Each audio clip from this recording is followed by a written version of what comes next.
యావత్ ప్రపంచంలో ఉన్న ప్రతి భారతీయులకి, ప్రతి ఒక్కరికి కూడా ఆరాధ్య దైవము కలియుగ వైకుంఠుడు తిరుమల తిరుపతి దేవస్థానం.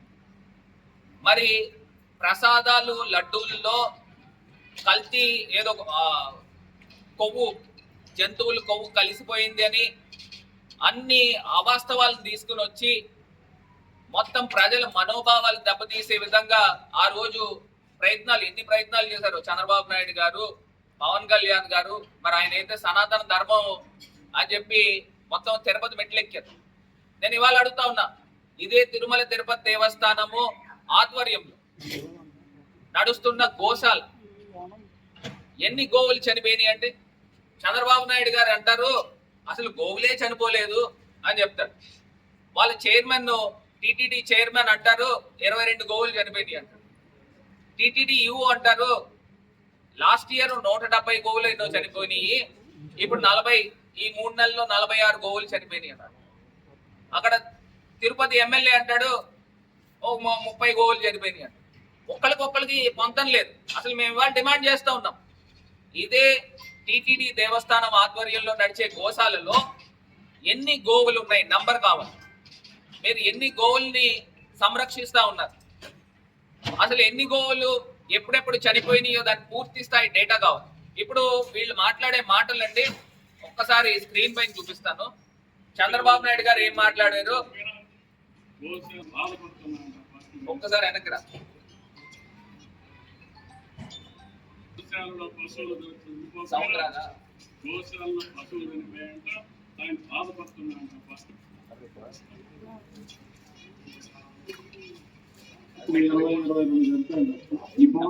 ఇప్పుడు అసత్యాలు మాట్లాడుతున్నాం. 300 ఆవులు చనిపోయినాయనేసి ఫోటోలు తీసి ప్రెస్ లో మాట్లాడుతున్నాం, పత్రికలు ఇస్తున్నాం. కేవలం 40 నుంచి 42 ఆవులే ఈ చనిపోయారు. ఈ 2 సంవత్సరాల్లో 3 సంవత్సరాల్లో చనిపోయినాయి లెక్కలు ఉన్నాయి. ఏ ఆవు చనిపోయి, ఎన్ని ఆవులు ఉన్నాయి, ఎన్ని చనిపోయాయి లెక్కలు ఉన్నాయి.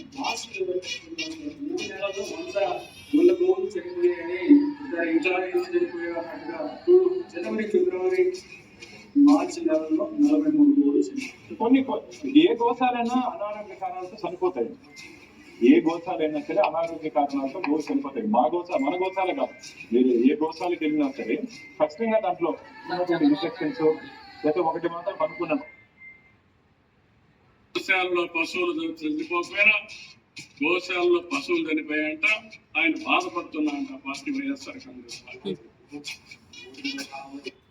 ఇప్పుడు ఆయన చెప్పం చూడండి, నాకు ఒకటి అర్థం కావట్లా, ఎందుకు ఇక్కడ ఎవరు అబద్ధాలు ఆడుతున్నారని అడుగుతున్నారు. చంద్రబాబు నాయుడు గారు డైరెక్ట్ గా అబద్ధం ఆడేస్తున్నారు. గోశాలలో గోవులు చనిపోకపోయినా చనిపోయినాయి అని చెప్తా ఉన్నారు. ఆయనకు బాధ కలిగిందంట, జగన్మోహన్ రెడ్డి గారికి బాధ కలిగింది. మరి బాధ కలగదా అండి? నాకు అర్థం కావట్లా. మరి సనాతన ధర్మం ఏమైపోయిందని అడుగుతా ఉన్నా. సాక్షాత్తు ఎక్కడో కాదు, తిరుమల తిరుపతి దేవస్థానం మెయింటైన్ చేసే గోశాల అంటారు ఏ జబ్బులు చేయవా, చనిపోవా అంటే ఇలాగా 100ల కొద్ది గోవులు చనిపోతాయండి ఎక్కడైనా? మాకు తెలియదండి గోశాలలో ఎలా చనిపోతాయో. వృద్ధాప్యంలో ఉంటే ఇదిగోండి ఈ అన్ని ఒకసారి అలా పెట్టి అది ఆ తాలూకా పరిస్థితులు కనపడతాం.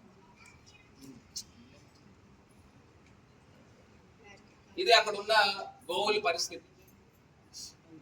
ఫోటోలు ఎక్కడి నుంచో తీసుకొచ్చినవి కాదు, అక్కడ కరెక్ట్ గా గోశాలలో జరిగిన ఫోటోస్, తీసిన ఫోటోస్.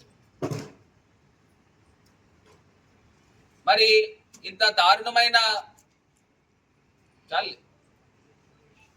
మరి కనబడతా ఉన్నప్పుడు మరి సనాతన ధర్మ పరిరక్షకులుగా మరి ఆయన పవన్ కళ్యాణ్ గారు చెప్తా ఉన్నారు కదా, మరి ఆయన ఎందుకు స్పందించలేదని అడుగుతున్నారు. దీనికంటే ఒక ఫుల్ స్టాప్ పెట్టాలి కదండి. ఇంత దారుణమా, ఇంత అన్యాయమా?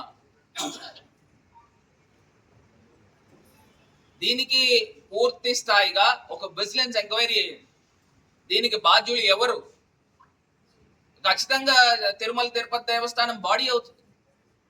చైర్మన్ తో పాటు అక్కడ ఉన్న సభ్యులందరూ అవుతారు, దాంతో పాటు ఈవో కూడా అవుతాడు. ఈ అంతటికి బాధ్యత ఎవరు వహించాలంటే వీళ్ళు వహించాలి. మరి దీనికి ఏం సమాధానం చెప్తారు? ఇదే చైర్మన్ గారు గతంలో ఏం చెప్పాడండి, తొక్కిసలాట జరిగితే క్షమాపణ చెప్పడంలో వచ్చే నష్టమేం లేదు, ఒకవేళ క్షమాపణ చెప్తే పోయిన ప్రాణాలు తిరిగి వస్తాయంటే చెప్తాను అని, ప్రాణాలకి ఏ రకమైన, మనుషుల ప్రాణాలకి ఏ రకమైన విలువిచ్చాడో ఆ చైర్మన్ గారు ఆయన చెప్తా ఉన్నాడు. చంద్రబాబు నాయుడు గారు ఏమో అసలు చనిపోలేదు అని చెప్తా ఉన్నాడు. వీళ్ళేమో ఇక్కడ ఆ లెక్కలతో ఒక్కొక్కటి నోటుకు వచ్చింది ఒక్కొక్కరు చెప్తా ఉన్నారు. ఇంత దారుణమైన దుర్భరమైన పరిస్థితి అక్కడ గోశాలలో ఉంది. మరి ఎంత దారుణమైన పరిస్థితులు ఉన్నాయో, ఎంత అన్యాయమైన పరిస్థితులు ఉన్నాయో ఒక్కసారి అందరూ కూడా మీ మీడియా ఇంకా దీన్ని ఇంకా ప్రచురణ చేయాలి. ఎందుకంటే ఇవాళ పరిస్థితులు మీకు క్లియర్ గా చెప్తున్నానండి. ఆరోగ్యశ్రీ బిల్స్ ప్రైవేట్ హాస్పిటల్స్ కట్టడం లేదు ఇప్పుడున్న ప్రభుత్వంలో. గతంలో గవర్నమెంట్ హాస్పిటల్ కి వచ్చే లోడ్ రోజుకి 500 నుంచి 550 ఓపీలు వచ్చాయి. కానీ ఇవాళ చూస్తే 1400 నుంచి 1500 ఓపీలు వస్తా ఉన్నాయి. అంటే ఎవరైనా ప్రైవేట్ హాస్పిటల్కి వెళ్తే ఆరోగ్యశ్రీ లేదు పండి అని చెప్పేసి బయటికి పంపించే పరిస్థితులు. మరి అక్కడ లోడ్ అంతా కూడా గవర్నమెంట్ హాస్పిటల్ పైన లోడ్ వస్తూ ఉంది. అప్పటికి ముందు చూపుతో జగన్మోహన్ రెడ్డి గారు మెడికల్ కాలేజ్ నిర్మాణం చేస్తా ఉన్నారు. ఆల్రెడీ 2 అకాడమిక్ ఇయర్స్ రన్నింగ్ లో ఉన్నాయి. అక్కడ ఉన్న స్టూడెంట్స్ అందరూ కూడా ఇక్కడ అసిస్ట్ చేస్తున్నారు. అంటే సుమారుగా 200 మంది పైచిలకు స్టూడెంట్స్ వచ్చి ఇక్కడ అసిస్ట్ చేస్తున్నారు. లేకపోతే ఈ పరిస్థితులు ఇంకెంత దారుణంగా ఉండవు. మరి అక్కడ నిన్న చూస్తే సోషల్ మీడియాలో మొత్తం వైరల్ అవుతా ఉంది గవర్నమెంట్ హాస్పిటల్ తాలూకా పరిస్థితులు.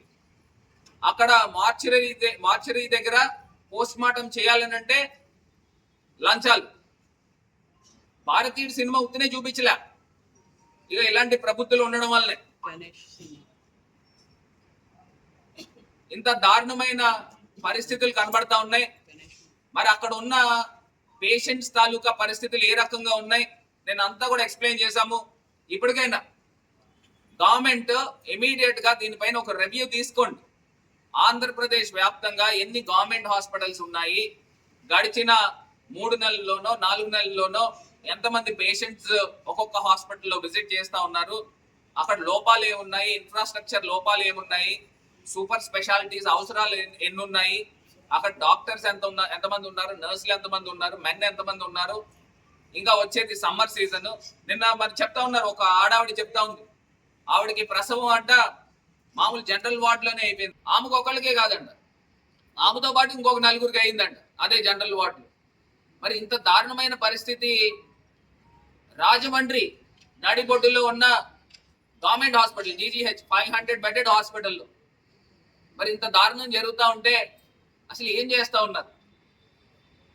మరి ఇదే ఈవీఎం ఎమ్మెల్యే అంటాడు, నేను 15 రోజులకు ఒకసారి నేను వెళ్తున్నాను, మొత్తం అంతా విజిట్ చేస్తున్నాను, అన్ని చూసేస్తున్నాను, అన్ని కరెక్ట్గా ఉన్నాయి, అద్భుతంగా ఉన్నాయి అని చెప్తా ఉన్నాడు. మరి ఇదే ఈవీఎం ఎమ్మెల్యే మార్చరీ దగ్గర చూస్తే పోస్ట్ మార్టం చేసిన దగ్గర ఏదో చెప్తా ఉన్నాడు.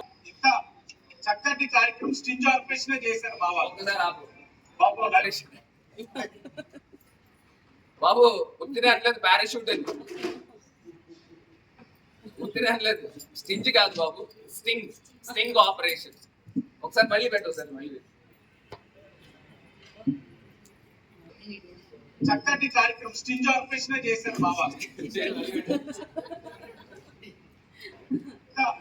చక్కటి కార్యక్రమం స్టింజ్ ఆపరేషన్ చేశారు బాబా. స్టింజ్ ఆపరేషన్ చేశారు బాబా. ఇది కార్యక్రమం స్టింజ్ ఆపరేషన్ చేశారు బాబా. పాపం నవీన్ గారి పుణ్యమానే ఇక్కడ కొంతమందికి రాబడులు కూడా తగ్గినాయి. మరి అది మనం ఏం చేయలేని పరిస్థితి. రెవెన్యూస్ కూడా తగ్గుతున్నాయి కొంతమందికి ఈయన వల్ల, మురళి గారి వల్ల. సరే ఏవే ఈవీఎం ఎమ్మెల్యే గారు రాబడులు తగ్గుతున్నాయంట, రెవెన్యూస్ తగ్గుతున్నాయంట, స్టింజ్ ఆపరేషన్లు చేస్తున్నారంట. మరి చాలా గొప్పవారు, మహానుభావులు. మరి ఇంత దారుణమైన పరిస్థితుల్లో అది పక్కన ఏంటది సేమా, ఇంత దారుణమైన పరిస్థితుల్లో గవర్నమెంట్ హాస్పిటల్ ఉంది. ఇప్పటికైనా ఇమీడియట్ గా ఒక రివ్యూ వేయండి. రివ్యూ చేసి రాష్ట్ర వ్యాప్తంగా ఎన్ని గవర్నమెంట్ హాస్పిటల్స్ ఉన్నాయి, ఆ హాస్పిటల్స్ తాలూకా పరిస్థితులు ఏ రకంగా ఉన్నాయి, ఆరోగ్యశ్రీ పూర్తి స్థాయిగా ప్రైవేట్ హాస్పిటల్స్ ఇంప్లిమెంట్ చేయట్లేదు కాబట్టి లోడ్ ఎక్కువ పడతా ఉంది గవర్నమెంట్ హాస్పిటల్స్ పైన. సో దాన్ని దృష్టిలో పెట్టుకుని ఇమీడియట్ గా సత్వరమైన చర్యలు తీసుకోమని వైఎస్ఆర్ కాంగ్రెస్ పార్టీ తరఫున డిమాండ్ చేస్తా ఉన్నాం. ఇది కాకుండా ఇది సమ్మర్ సీజన్, పవర్ పోతా ఉంటే సుమారుగా జనరేటర్ వేయడానికి చాలా సమయం పడతా ఉంది. అప్పుడే డెలివరీ అయిన పిల్లలు, మరి అక్కడ ఉన్న పరిస్థితులు ఏ రకంగా ఉన్నాయి, ఎండకి ఇమీడియట్ గా ఎక్కడెక్కడ ఎయిర్ కండిషన్స్ అవసరం ఉన్నాయో HDS ఫండ్స్ ఉన్నాయండి, ఆ ఫండ్స్ కి సంబంధించి ఆ డబ్బులతో కొనండి. ఇక్కడే కలెక్టర్ గారి నిర్ణయం తీసుకోవచ్చు, ఆవిడే చైర్మన్ కాబట్టి నిర్ణయం తీసుకుని గవర్నమెంట్ హాస్పిటల్లో ఏవైతే ఇన్ఫ్రాస్ట్రక్చర్ అవసరమైనవి ఉన్నాయో దాన్ని ఇమీడియట్ గా పర్చేస్ చేయమని డిమాండ్ చేస్తా ఉన్నాం. మరి ఈ రకమైన పరిస్థితులు ఆంధ్రప్రదేశ్ రాష్ట్రంలో మరి ఉన్నాయి. దీన్ని గమనించుకొని ప్రతి ఒక్క దానిపైన చర్యలు తీసుకోవాల్సిందిగా డిమాండ్ చేస్తూ